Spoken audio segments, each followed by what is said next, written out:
Okay, fight fans, fight fiends, welcome back to Manny's Thoughts. I, of course, Manny MTL or Manny Montreal. Make sure to check me out on Facebook, YouTube, Twitter, and obviously thefightcity.com. So, as usual, I'll give you guys my thoughts on what's going down in combat sports.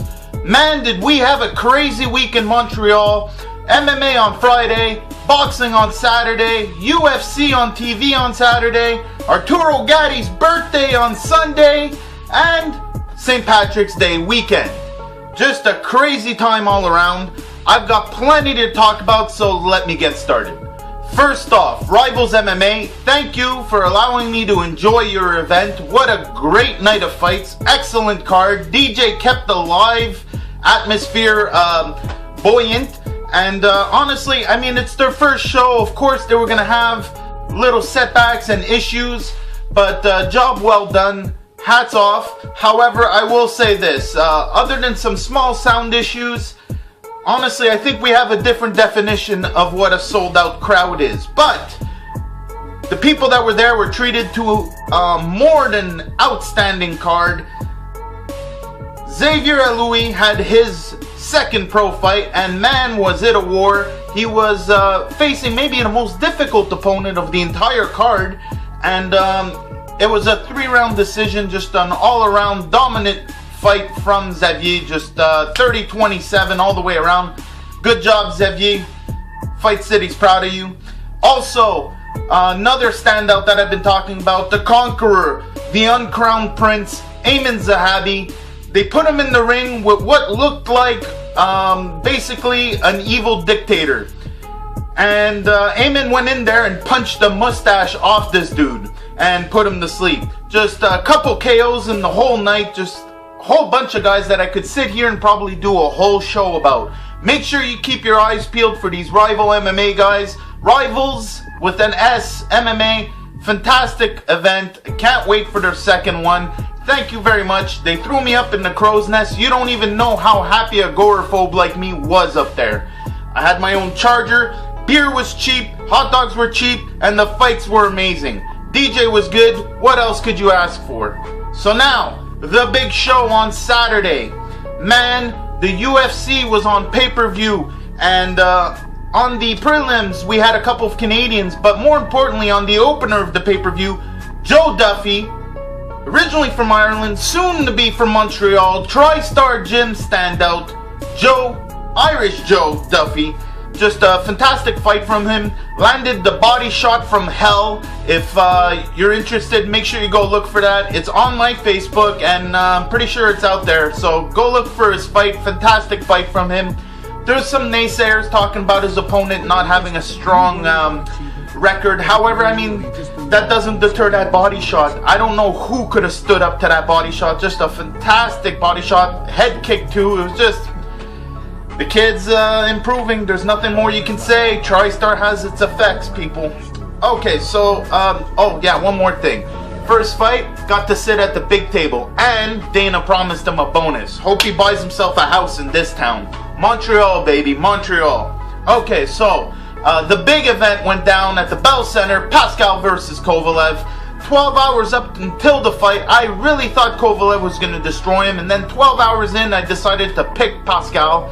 For the obvious Montreal love reasons, but also for the fact that I had some inside information that Kovalev was touchable. Now, it proved to be true to some extent. Now, Kovalev's just an evil dude. But before I get to Kovalev, let's just talk about Pascal for a second. First off, I never liked him. As a person. As a fighter, I got immense respect for him. There is nothing I could say about him as a fighter. However, in this fight, he proved that he had just a ginormous heart, because he, in the first 3-4 rounds, was definitely losing, and came back on the cards, the 5th and 6th, and actually did pretty good in those rounds. Showed some of Kovalev's flaws, gave me hope for something in the future. So, Pascal did better than his biggest naysayers. However, it still wasn't enough to stop the Crusher. The Crusher's just an evil villain. I mean, after the win, watch the video. The dude's laughing in the ring. Ha ha ha ha. Guy's evil, man. He just makes me think of like DC supervillain. He's Lex Luthor. He's just the personification of a bad dude. Man, is he evil. Russ Abner calls him a murderer. So, here's the thing. As evil as he is, at least he was proved to be human. Because other than some slipping on some wet surfaces, I mean, he didn't really get touched to the point where he'd fall. But he still got touched. And he got backed up. And he got caught in a couple little situations. Now, Pascal's an awkward son of a gun, so part of it is that. But also, I did see some things that maybe another fighter could take care of. Now, so that leads us to the rest of the card. The rest of the card was just fantastic. Eve Ulysses. Eve Ulysses. Eve Ulysses. I gotta say it 3 times, people. The kid's just fast, fast, fast. Wow! Beautiful fight from the kid. Look for him in the future. Eve Ulysses Jr. Man, that's my pick of the night. Now, there was other tremendous fights throughout the night, and you guys can hit us up on the Fight City and just get all the results and look at the articles we got about the whole night. However, I will say this. On the undercard, there was a guy named Mohamendi. Now, he's interesting because although he's from France and has 3 losses, he's got 32 KOs with 38 wins. And he's trained by Abel Sanchez, which is Glenadine Glovolkin's trainer. Now, this dude knows what he's doing. However, I did feel Mohamendi had some sort of Thai background. There was something weird about the way he fought. Now, do I think he is belt worthy? No. However, there is talks that he is a possible future opponent for Kovalev. Now, if not, there is also Chilemba, that is 24 now and 2, and he's only got 10 KOs.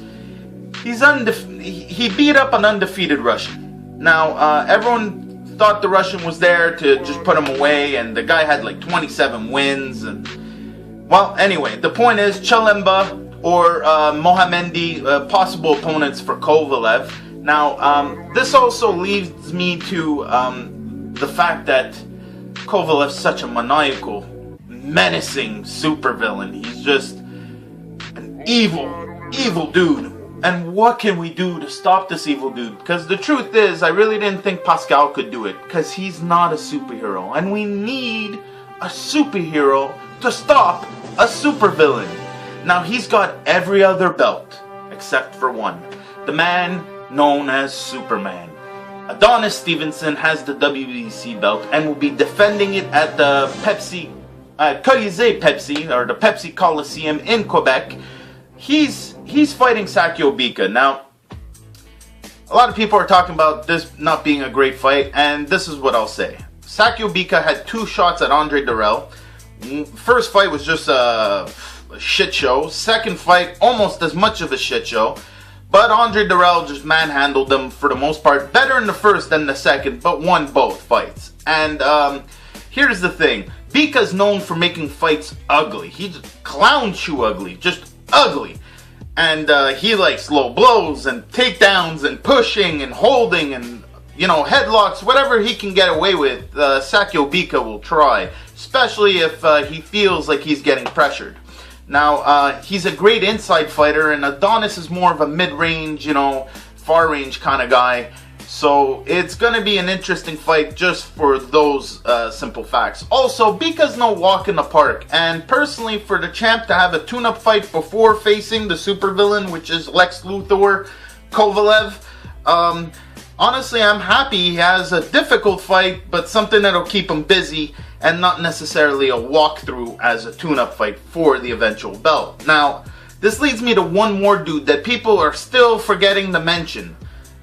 My man, Breimer. Now, Jürgen Breimer is fighting a dude named Kresnicki. Now, Kresnicki and him are fighting for the WBA title in Germany. And that's going down this Saturday. So, I mean, if Kovalev wants to keep busy and he wants to prove that he's the monster that he is, forget Chilemba, forget Mohamendi, I say go after Breimer.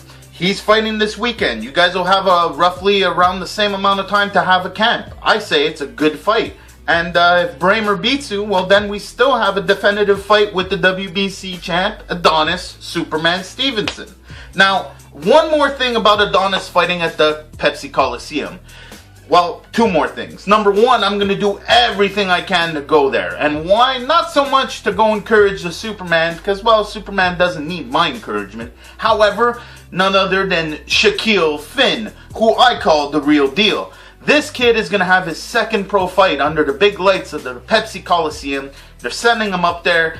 I'm hoping to go up there and support him. Hopefully you guys go up there and support him too. I will have more news as things develop, but look forward to that. Good on Shaquille Finn. Happy he's going to be making his second pro fight in Quebec. Now, this being said, I also want to bring up what's going to be happening this week. This week we've got TitanFC on Friday and Victory Muay Thai on Saturday.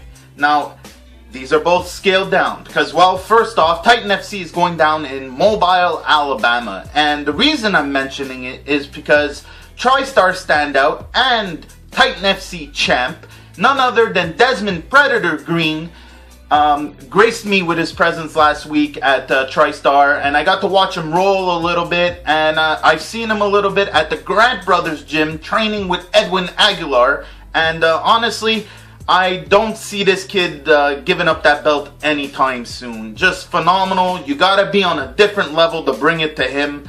I am looking forward to his fight on Friday. It's CBS. Most of us are going to have to stream it, or hit me up on Twitter. I am going to be live tweeting results. As soon as Desmond is out of there, safe and sound, I will tweet it out loud. So support him. He is training and semi-living out of here. Honestly, just all around really cool dude.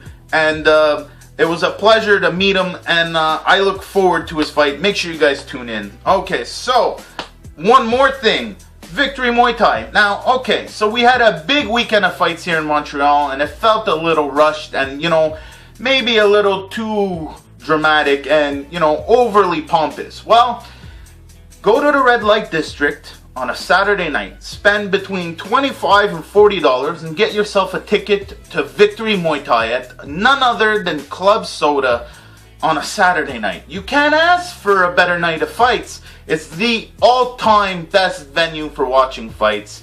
Whether you're in the little balcony or on the floor or even off to the side, no matter where you're sitting, you're gonna get to see a great show.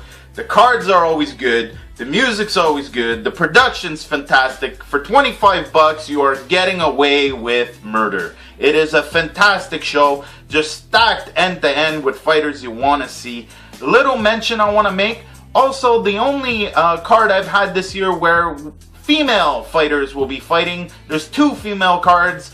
It's just going to be a great night of fights. You can't ask for a better night.